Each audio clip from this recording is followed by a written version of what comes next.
오늘 함께 읽을 하나님의 말씀은 마가복음 2장 5절 말씀입니다.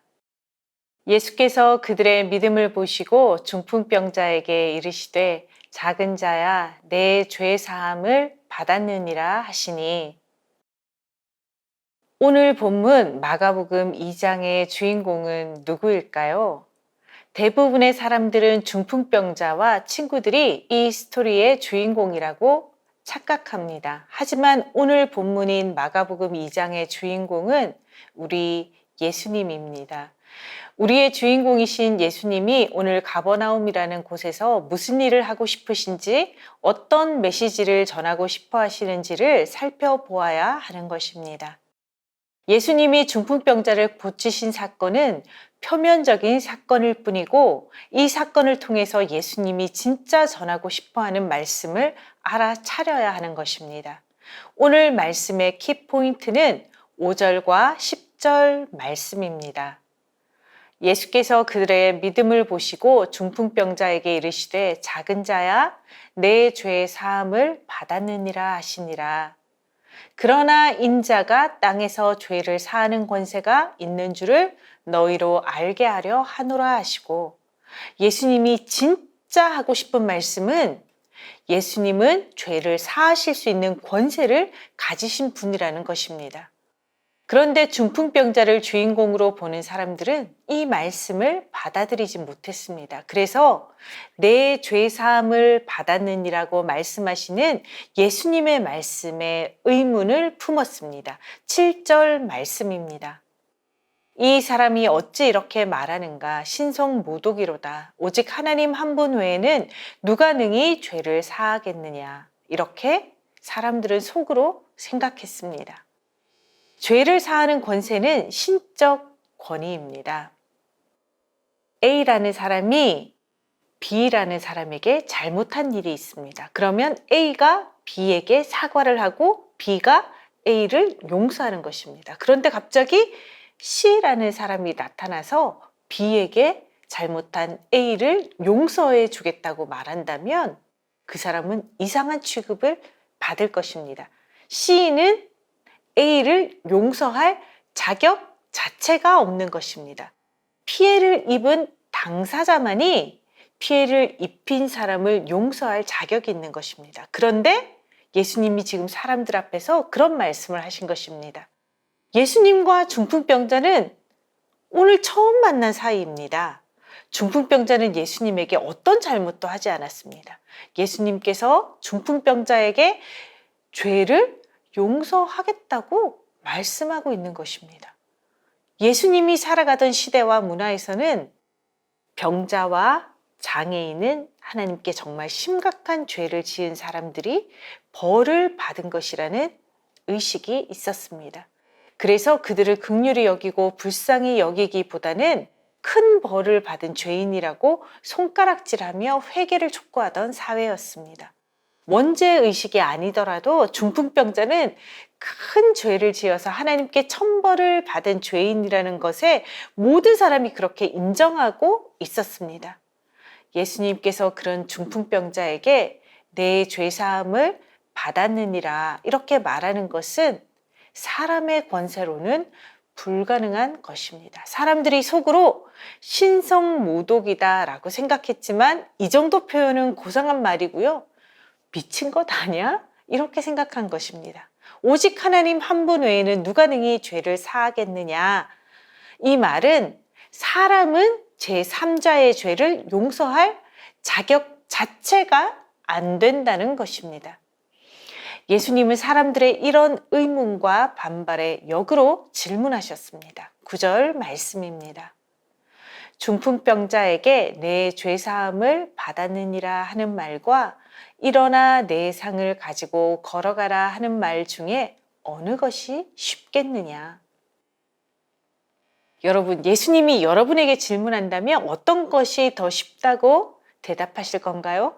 예수님 입장이라면 죄를 사하는 것이나 꼼짝 못하고 누워있는 병자가 벌떡 일어나 상을 가지고 걸어가는 것이나 둘 다 쉬울 것입니다. 그래서 이 질문은 인간의 입장에서 물으신 것입니다. 사람의 입장에서 죄사함을 받았느니라 말하는 것이 쉬울까요? 병으로 누워서 꼼짝도 못하고 있는 사람에게 걸어가라고 하는 것이 쉬울까요? 당장 눈앞에 보이는 병자를 고칠 능력이 우리에게는 없습니다. 그냥 말로 때우는 것이 더 쉽죠? 죄사함을 받았느니라는 말은 사람의 입장에서 참과 거짓을 증명할 방법이 없습니다.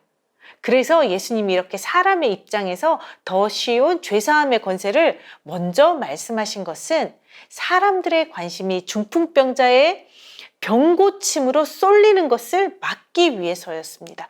병을 먼저 고치고 나서 죄사함 이야기를 한다면 중풍병자를 고친 기적에 들뜨고 흥분한 사람들이 죄사함의 이야기에는 귀를 기울이지 않을 것이기 때문입니다. 그래서 더 중요한 진짜 전하고 싶은 말씀을 먼저 하신 것입니다. 예수님이 오늘 중풍병자를 꼭 만나셔야 했던 이유는 육신의 병을 고치는 것보다 더 중요한 영혼의 병을 고치는 권세가 예수님에게 있음을 사람들에게 알리려고 하신 것입니다. 다시 한번 오늘의 키포인트 말씀인 10절 말씀을 읽겠습니다. 그러나 인자가 땅에서 죄를 사하는 권세가 있는 줄을 너희로 알게 하려 하노라. 오늘 본문의 주인공이신 예수님께서 죄를 사하는 권세가 있는 하나님의 아들이신 삼위일체 성자 하나님이신 것을 알게 하려는 것이 오늘 본문의 핵심인 것입니다. 예수님은 우리를 구원하시기 위해 이 땅에 오셨습니다. 우리의 죄를 용서하고 우리를 영원한 죽음의 형벌에서 건지시기 위해서 십자가를 지셨습니다. 죄를 사하는 권세를 가지신 예수님께서 이 땅에 오신 목적이 바로 10절 말씀인 것입니다. 그런데 사람들은 이 놀라운 권세를 가지신 예수님을 보지 못하고 있는 것입니다. 예수님은 핵심 주제를 먼저 말씀하신 후에 중풍병자에게 내 상을 가지고 집으로 가라 명령하십니다. 누워서 꼼짝 못하던 전신불수의 중풍병자가 벌떡 일어나 상을 가지고 걸어갑니다. 그러자 모든 사람들이 예수님이 말씀하신 핵심 주제를 홀라당 다 잊어버리고 맙니다. 12절 말씀입니다. 그가 일어나 곧 상을 가지고 모든 사람 앞에서 나가거늘 그들이 다 놀라 하나님께 영광을 돌리며 이르되 우리가 이런 일을 도무지 보지 못하였다 하더라.